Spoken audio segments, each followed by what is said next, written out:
Kesemutan yang menimbulkan sensasi seperti kebas atau mati rasa ini bisa terjadi kapanpun, misalnya setelah duduk bersila dalam waktu lama. Penyebab terjadinya kesemutan pun bisa beragam.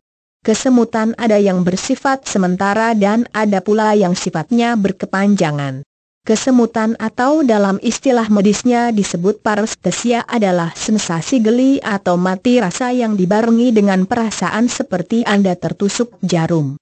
Hal ini terjadi ketika saraf secara tidak sengaja mendapatkan tekanan sehingga aliran darah pada saraf tidak lancar. Kesemutan pun ada yang bersifat sementara dan kesemutan berkepanjangan yang dikenal dengan istilah parestesia kronis. Kesemutan juga bisa disebabkan oleh gangguan kesehatan atau penyakit tertentu. Di bawah ini adalah penyebab-penyebab kesemutan sementara dan kronis. Penyebab kesemutan sementara tidak hanya terjadi pada lengan atau kaki. Kesemutan sementara terjadi ketika ada anggota tubuh yang mengalami tekanan dalam waktu lama. Hal ini membuat pasokan darah ke saraf di daerah itu menjadi terhambat. Anda bisa merasakan kesemutan pada kaki setelah duduk bersila atau memakai sepatu terlalu kecil. Kesemutan pada tangan juga dapat dirasakan, misalnya ketika tidur dengan posisi kepala menindih lengan. Karena bersifat sementara, kondisi ini bisa mereda dengan sendirinya jika Anda membebaskan area yang kesemutan dari tekanan, seperti meluruskan kaki setelah duduk bersila atau melepaskan tangan yang tertindih. Dengan begitu aliran darah akan kembali lancar. Penyebab lain adalah penyakit Raynaud. Penyakit ini memengaruhi pasokan darah ke area tertentu pada tubuh, seperti jari-jari tangan dan kaki. Penyakit ini khususnya menyerang saat penderita sedang stres, gelisah, atau berada di ruangan bersuhu dingin.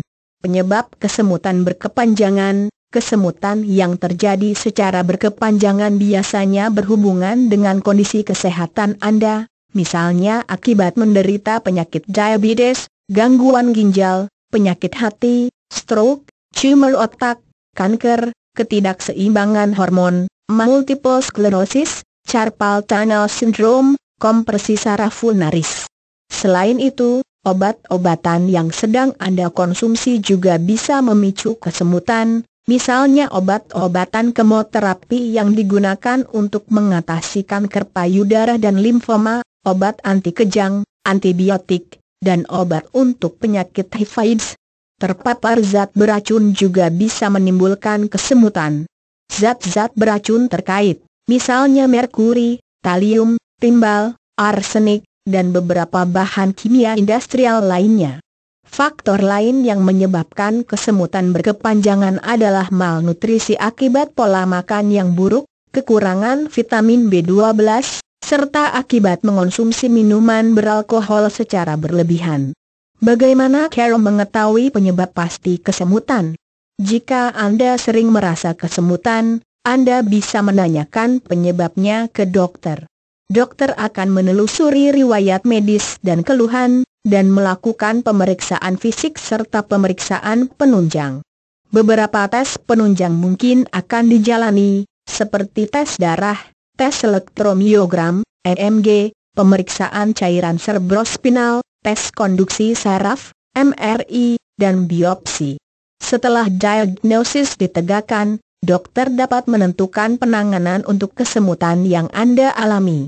Sebagai contoh, jika kesemutan terjadi karena diabetes, maka dokter akan mengingatkan Anda untuk selalu mengontrol kadar gula darah, memberikan obat untuk menjaga kadar gula darah, dan menerapkan pola makan sehat. Secara umum, kesemutan bisa diminimalkan dengan menerapkan gaya hidup yang lebih sehat, misalnya rutin berolahraga, menghindari terpapar racun, menghindari atau membatasi konsumsi minuman beralkohol, berhenti merokok, pola makan yang sehat, menjaga berat badan ideal, mengobati dan mengontrol penyakit kronis jika ada, seperti diabetes atau penyakit ginjal. Kebanyakan kasus kesemutan yang terjadi bersifat sementara. Anda disarankan untuk segera mengunjungi dokter jika kesemutan yang Anda alami memburuk, disertai kemunculan ruam, pusing, kejang otot, sering buang air kecil, timbul rasa nyeri di leher, lengan bawah dan jari, tubuh terasa lemah atau tidak bisa bergerak, atau kehilangan kesadaran.